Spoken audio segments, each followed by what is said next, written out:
চট্টগ্রামের রাঙ্গুনিয়া উপজেলাত 15 লাখ গাছের চারা রুইবের উদ্যোগ লই বন বিভাগে এর অংশ হিসেবে রাঙ্গুনিয়া পৌরসভার মুরিদুরগুনা সরকারি প্রাথমিক বিদ্যালয়ে 5 শতাধিক গাছ রুই 3 শতাধিক শিশু।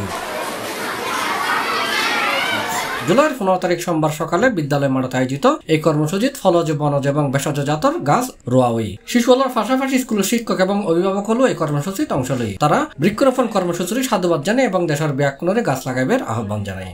আমাদের যে চারাগুলো দেওয়া হয়েছে এগুলো আমরা বাড়িতে গিয়ে রোপণ করব এবং পরিচর্যা করব। একটি বিদ্যালয়ে চারা রোপণ করেছি। আমি প্রতিদিন স্কুলে আসবো এবং তার দেখাশোনা করব।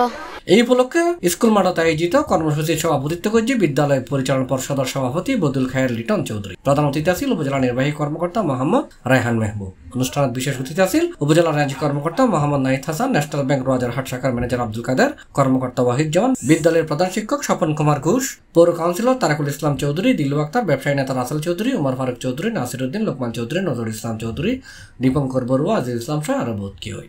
বন বিভাগের উদ্যোগে এবং আমাদের উপজেলা সামাজিক বনায়ন কর্মসূচির উদ্যোগে আমরা এই বৃক্ষরোপণ কার্যক্রম শুরু করেছি। তারই ধারাবাহিকতায় আজকে মুরাদেরগুনা সরকারি প্রাথমিক বিদ্যালয়ে আমরা বিভিন্ন জাতের ফলজ, বনজ এবং ঔষধি মোট 500 চারা আমরা বিতরণ করেছি শিক্ষার্থীদের মাধ্যমে।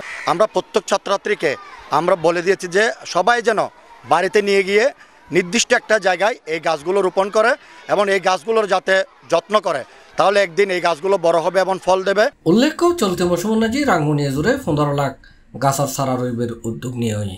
সম্প্রতি রাঙ্গুনিয়ার বৃক্ষরোপণ কর্মসূচির আনুষ্ঠানিক উদ্বোধন করছিল বাংলাদেশ সরকারের পররাষ্ট্রমন্ত্রী ও রাঙ্গুনিয়ার সংসদ সদস্য ডক্টর হাসান মাহমুদ। পরিবেশ সুরক্ষা ও জলবায়ু অভিঘাত মোকাবেলায় বৃক্ষরোপণ কর্মসূচি 2024-এর আওতায় রাঙ্গুনিয়া উপজেলায় আমরা এবছর 15 লক্ষ চারা রোপণের উদ্যোগ নিয়েছি বন বিভাগের পক্ষ থেকে। এরই ধারাবাহিকতায় আজকে আমরা বিভিন্ন শিক্ষা প্রতিষ্ঠানে ছাত্রছাত্রীদের মধ্যে বিভিন্ন বিনামূল্যে চারা বিতরণ করছি। এই চারা বিতরণের মাধ্যমে ছাত্রছাত্রীরা বিদ্যালয়ে তারা চারা রোপণ করতে পারবে এবং প্রতিদিন তারা বিদ্যালয়ে আসবে। সেক্ষেত্রে তারা প্রত্যেক দিন তারা যে চারাটা রোপণ করেছে সেটা পরিচর্যা করবে। C+ চট্টগ্রাম।